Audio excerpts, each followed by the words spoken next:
AION was announced on May 2006 along with a preview at the Electronic Entertainment Expo. I had absolutely no interest in falling for a game that NCSoft was publishing, shrugging it off as another Lineage 2 style game with shallow gameplay and nice graphics. When the Chinese version was released in April 2009, I decided to give it a try. To my complete and utter disbelief, AION, the Tower of Eternity, is likely the most fulfilling and enjoyable experience I've ever had in an MMO. Let me get this out of the way. AION is an incredibly gorgeous game in both visuals and sound. The game uses a heavily modified version of the CryEngine, and the presentation as well as the performance is unlike anything I've ever seen in an MMO. The world has a grand scale, and the attention to detail such as your character holding a leaf umbrella when it rains is top-notch. The music is beautifully composed by Ryo Kanehiko, whose most notable works were the soundtracks to the 12 Kingdoms and Emma. The interface is also wonderfully done, and works to complement the gameplay experience rather than control it. In AION, you start off by choosing a faction, either the light-influenced Ilios or the dark-influenced Asmodeans. Once you choose a faction, you're asked to choose from one of 4 basic archetypes, which later branch into specialty classes at level 10. Warriors branch off into heavy-hitting gladiators, or the Meat Shield Templar. Scouts sneak into the shadows as an assassin, or become an expert ranger.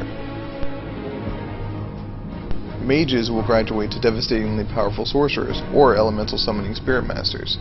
And finally, the priests will later ascend to either the main healing clerics, or the more action-oriented buffers known as chanters. The Ilios and the Asmodean classes are the same, though armor and weapon styles differ between the 2 races. My only complaint with the game is that you don't have much control in how your character develops. In a small attempt to remedy this, AION has Stigma, which consists of 5 slots that allow you to place the ability of another class into a slot. There are also titles you can equip that give boosts to certain stats, which isn't much, but hey, at least it's something. Once you have your class selected, you'll be brought to the character creation screen. You have full control over your character with sliders to modify the head and body however you want. The number of available options is impressive, especially since every face, hairstyle, beard, and tattoo is viable and stylish. You're also able to alter the color of your equipment using any weapon or armor style you like to craft with stats of a different item. This allows you to control the look of your equipment without sacrificing better stats of an item you might find visually unappealing. When you finally enter the game, you may be tempted to start killing everything you see, or blindly accept quests and focus on what needs to get done. If you do either of these, you'll be missing out on the amazing story AION provides. Every mission, quest, and NPC is aware of what's going on in the world, which means everything you do carries with you on your journey.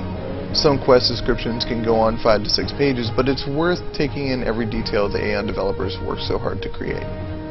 Combat in AION is nicely paced and visually exciting, especially once skill chains are presented to your character. Skill chains are combos that can only be used by linking together skills in a particular order, or once certain prerequisites have been met. Some skill chains can branch into 1 or more combos, which may have a better effect in certain situations.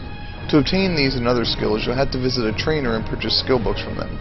Another aspect to combat is Divine Power, also known as DP, which you're able to use once you reach level 10. DP is accumulated over time by killing monsters, and is used to cast powerful class-specific abilities.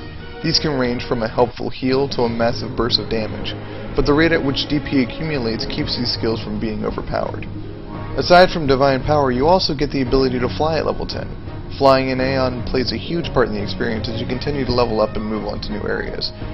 While flying in AION is limited to 1 minute initially, you can increase it later on. You'll get practice flying from the early quests and materials such as Aether, which can only be gathered while flying. You can also get your first taste of aerial combat, but keep in mind that flight can be deadly if you aren't mindful of the timer. In the areas you can't fly in, you can glide.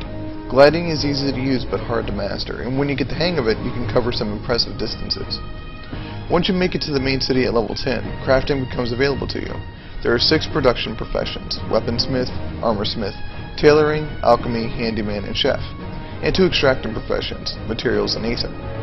You can master all the professions if you have the money, and work orders are available to help you level them. As you level your chosen profession, you'll be able to buy recipes from a profession-specific supplier. When you begin to craft or gather an item, a pass-fail meter will appear and begin to figure the odds automatically. While crafting or gathering, you also have a chance of getting a rare version of the item you're trying to obtain. It's not clear what triggers this, but I've heard DP plays a part, though it could be completely random. When you get around level 25, you'll start making your way into the PvP area known as the Abyss. The Abyss is a dark and twisted wasteland of the past wars, where there's no flight timer and legions capture castles from the opposing factions. Joining a legion, AION's version of a guild, will not only give you other players to group with, but will also yield rewards while your legion holds a castle. As the legion levels up, you'll be able to create legion capes from a variety of styles, and even upload your own custom-made images to display on the back. Participating in PvP will reward you with increased ranks as you battle against fellow players, changing the appearance of your wings to reflect your status.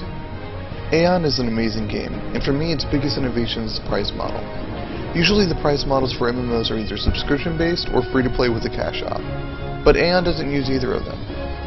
Instead, you pay for the time you want to play, which some may love and others hate. Your average MMO subscription is about $15 a month, but when you aren't playing, you're still paying for that time. When I'm not playing AION, my time isn't being used, so when I want to take a break for a month or so, my time will still be there when I get back. I'll give you an example. $18 in AION will get you 205 hours, and to use up all of that time, you'd have to play nearly 8 hours a day, every day, for a month. $35 in AION will get you 410 hours, and to use up all of that time, you'd have to play nearly 5 hours a day, every day, for 3 months. I've spent $8 on the game, and in 2 weeks I've used up 60 hours. I have 30 hours left, probably about a week, but still, I've only paid $8. AION is amazingly easy to try and free to download. There's a 6-hour game trial and is probably the most enjoyable MMO you'll ever play. Of course, this is strictly speaking of the Chinese release, so all of this is subject to change for the US release, but either way this game shouldn't be missed.